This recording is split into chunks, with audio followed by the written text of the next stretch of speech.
Hello അസ്സാം വലൈക്കും. എന്താണ് എല്ലാവരും വിവരങ്ങൾ? അപ്പോൾ ഞാൻ ഇന്നൊരു ഹാഫ് ഡേ ലൈഫാണ് ചെയ്യുന്നത്. അതായത് രാവിലെ മുതൽ ഉച്ച വരെയുള്ള കുക്കിംഗ് ആണ് ഇതിൽ ഉൾപ്പെടുത്തിയിട്ടുള്ളത്. അപ്പോൾ എന്നാൽ വീട്ടിലേക്ക് കടക്കാം. അപ്പോൾ ഇതാ ഞാൻ ഒരു 7:30 ഒക്കെ ആകുമ്പോൾ അടുക്കളയ്ക്ക് വന്ന് അപ്പോൾ ഇതാ ദോശ ഉണ്ടാക്കാൻ വേണ്ടി ദോശക്ക് മാവൊക്കെ കലക്കി ദോശ ഉണ്ടാക്കുകയാണ്.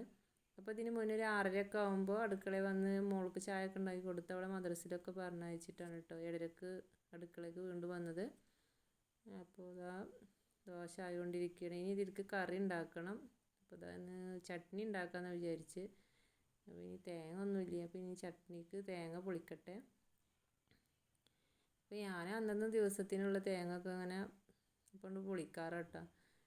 ഞാൻ വീട്ടിൽ ആരും ഇല്ല, ഞാനും 2-3 കുട്ടികളല്ലേ ഉള്ളൂ. അപ്പോൾ അത് ചട്നിയൊക്കെ ഉണ്ടാക്കി അതൊക്കെ റെഡിയായി. ഇനി ഒരു അടുപ്പത്ത് ചായ ഉണ്ടാക്കട്ടെ. അപ്പോൾ ഇത് എൻ്റെ ഗ്യാസിൻ്റെ ഒരു ഇത് കേടാണ് കേട്ടോ. അപ്പോൾ ഇത് അടുത്ത് തന്നെ ഇത് ഗ്യാസ് മാറ്റാമെന്ന് വിചാരിക്കണം. പിന്നെ ഇതാ ഞാൻ ചായ കുടിക്കാതിരുന്നു. അപ്പോൾ അതിൻ്റെ ഇടയിൽ മോന് വന്നിട്ട് അവനക്ക് വെച്ചെടുത്ത് കുറച്ചൊക്കെ കഴിച്ചിട്ട് പിന്നെ ക്യാമറ നോക്കി ഓരോന്ന് ആംഗ്യം കാട്ടുന്നു. അപ്പോൾ ഞാൻ കൊടുത്തപ്പോൾ അങ്ങനെ കുറച്ചൊക്കെ കഴിച്ച് ഓടി. പിന്നെ മോള് വന്ന് ചായയൊക്കെ കുടിക്കുകയാണ്. അപ്പോൾ ആ പണിയൊക്കെ കഴിഞ്ഞ് പിന്നെ ഉച്ചക്കുള്ള ഫുഡിൻ്റെ കാര്യം നോക്കുകയാണ് കേട്ടോ. അപ്പോൾ ഒന്ന് നെയ്ച്ചോറ് ചിക്കൻ കറി ഉണ്ടാക്കാമെന്ന് വിചാരിച്ച്. അപ്പോൾ അതിന് വേണ്ടി സവാളൊക്കെ തോല് കളയുകയാണ്. അപ്പോൾ അതിൻ്റെ ഇടയിൽ റിസും ഹെൽപ്പ് ചെയ്യുന്നുണ്ട്.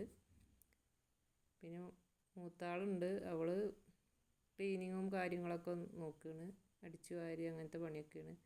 അവൾക്ക് ക്യാമറ വരെ അങ്ങനെ താല്പര്യമില്ലാത്ത കാരണം അവളെടുക്കാത്ത. രണ്ടാമത്തെ മോള് എൻ്റെ വീട്ടിലേക്ക് പോയിക്കാണ് കേട്ടോ. അവൾ സ്കൂൾ പൂട്ടി തന്നെ വീട്ടിൽ പോകണമെന്ന് പറഞ്ഞിട്ട് അവിടെ കുട്ടികളും ഒക്കെ ആയ കാരണം അങ്ങോട്ട് പോയിട്ടുണ്ട്. അങ്ങനെ ഇപ്പോൾ ഇതാ അതിൻ്റെ ഇടയിൽ ഐജിമോന് വന്നിട്ട് ഇത് ഓരോ പരിപാടി ഒപ്പിക്കുകയാണ് കേട്ടോ. അവനക്ക് അങ്ങനെ തന്നെയാണ്, ഓരോ പരിപാടിൻ്റെ ഇടയിൽ അവന് വന്നിട്ട് അവനക്ക് പറ്റുന്നതൊക്കെ ഓരോന്ന് ചെയ്യും.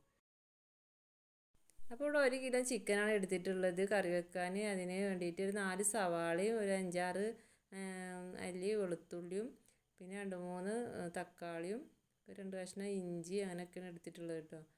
അപ്പോൾ ഇതാ ഇതിൻ്റെ ഇടയിൽ ഐസിനും വന്ന് സഹായിക്കുന്നുണ്ട്.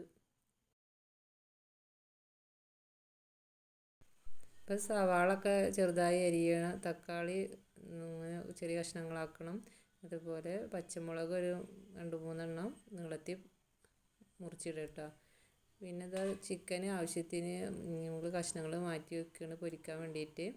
അപ്പോൾ ഇതാ പൊരിക്കാനുള്ള മസാല തയ്യാറാക്കുകയാണ്. അപ്പോൾ അതിന് വേണ്ടിയിട്ട് ഇതാ 1 ടീസ്പൂണ് മഞ്ഞൾപ്പൊടിയും 1 ടേബിൾ സ്പൂൺ മുളക് പൊടി പിന്നെ ഒരു 1/2 ടീസ്പൂൺ ഇഞ്ചി വെളുത്തുള്ളി ചതച്ചതും പിന്നെ ഒരു 2-3 ടീസ്പൂണ് തൈരും കൂടി ചേർത്തിട്ട് പാകത്തിന് ഉപ്പും ചേർത്തിട്ടൊക്കെ നന്നായിട്ടൊന്ന് മിക്സ് ചെയ്തെടുക്കുക. ഇനി ഇതൊന്ന് കുറച്ച് നേരം ഒന്ന് ഫ്രിഡ്ജിൽ വെക്കുക, മസാല ഒക്കെ ഒന്ന് പിടിക്കട്ടെ. ഇനി ഇതാ ചെറിയൊരു കുക്കർ വെച്ചിട്ട് ഇതിലേക്ക് വെളിച്ചെണ്ണ ഒഴിച്ചു കൊടുത്തിട്ടുണ്ട്. ഇനി സവാള അരിഞ്ഞിട്ട് കൊടുക്കുക. പിന്നെ ഇഞ്ചിയും വെളുത്തുള്ളിയൊക്കെ ഒന്ന് ചതച്ചതൊന്ന് ചേർത്ത് കൊടുത്തിട്ട് ഒന്ന് നന്നായിട്ടൊന്ന് ഇളക്കി കൊടുക്കുക. ഇതിലേക്ക് ഈ തക്കാളിയും പച്ചമുളകും ഒക്കെ ഒന്ന് ഇട്ട് കൊടുത്തിട്ട് നന്നായി ഇളക്കിയതിന് ശേഷം ഒന്ന് മൂടി വെക്കാം. ഇനി നമുക്ക് അരിയുടെ പണി തുടങ്ങട്ടെ. അപ്പോൾ അതാ ഞാൻ ഇവിടെ 1 കപ്പ് അരിയാണ് എടുത്തിട്ടുള്ളത്. അപ്പോൾ അതിന് വേണ്ടിയിട്ട് 2 കപ്പ് വെള്ളമാണ് നമ്മൾ വേവിക്കുമ്പോൾ ഉപയോഗിക്കേണ്ടത്. അപ്പോൾ അത് അരിയൊക്കെ ഒന്ന് കഴുകിയിട്ട് ഇനി ഒന്ന് വെള്ളത്തിൽ ഇട്ട് വെക്കുകയാണ് കുറച്ച് നേരത്തിന്. ഒരു 10 മിനിറ്റൊക്കെ ഉണ്ട് കേട്ടോ ഒന്ന് വെള്ളത്തിൽ വെക്കണത്. അപ്പോൾ അതിൻ്റെ ഇടയിൽ ചിക്കൻ കറി റെഡി ആയിട്ടുണ്ട് കേട്ടോ. അപ്പോൾ അത് മസാലപ്പൊടിയും ചിക്കനൊക്കെ ഇട്ടിട്ട് കറി റെഡി ആയിക്കൊണ്ടിരിക്കുകയാണ്. അപ്പോൾ അടിപൊളിയായി വന്നിട്ടുണ്ട് കറി. അപ്പോൾ ഇനി നെയ്ച്ചോറ് ഉണ്ടാക്കുന്നതിലേക്ക് കിടക്കുക. അപ്പോൾ അതിന് വേണ്ടിയിട്ട് ഒരു പാനിലേക്ക് നമുക്ക് സൺഫ്ലവർ ഓയിലാണ് ചേർത്ത് കൊടുക്കുന്നത് കേട്ടോ. പിന്നെ അതാ ഒരു സവാള ചെറുതായി അരിഞ്ഞു കൊടുത്തതും ചേർത്ത് കൊടുത്തിട്ടുണ്ട്. ഇനി ഒന്ന് നന്നായി ഇളക്കിയതിന് ശേഷം ഇതിലേക്ക് ഗ്രാമ്പൂ പട്ട ഏലക്ക അങ്ങനെയൊക്കെ കുറച്ച് അത് ഇട്ട് കൊടുത്തിട്ടൊന്ന് നന്നായി ഇളക്കിയതിന് ശേഷം നമുക്ക് നേരത്തെ അളന്ന് വെച്ച അരിപ്പാത്രത്തിൻ്റെ അതേ കണക്കിൽ തന്നെ 2 പാത്രം വെള്ളമാണ് ഇത് ചേർത്ത് കൊടുക്കണം കേട്ടോ. പിന്നെ ഇത് ആവശ്യത്തിന് ഉപ്പിട്ട് കൊടുത്തിട്ട് കുറച്ച് നേരം ഒന്ന് മൂടി വെക്കാം. ഇനി തിളച്ച് കഴിഞ്ഞാൽ നമ്മൾ അരി ഒന്ന് ഊറ്റിയിട്ട് അതൊന്ന് ഇട്ട് കൊടുക്കണം.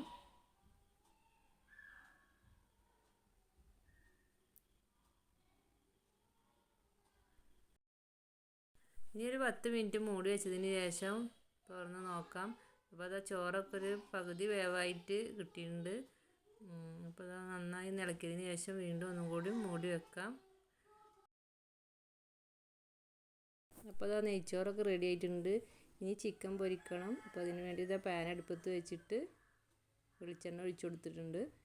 ഇതിലേക്ക് ഓരോ കഷ്ണങ്ങൾ വെച്ച് കൊടുക്കാം.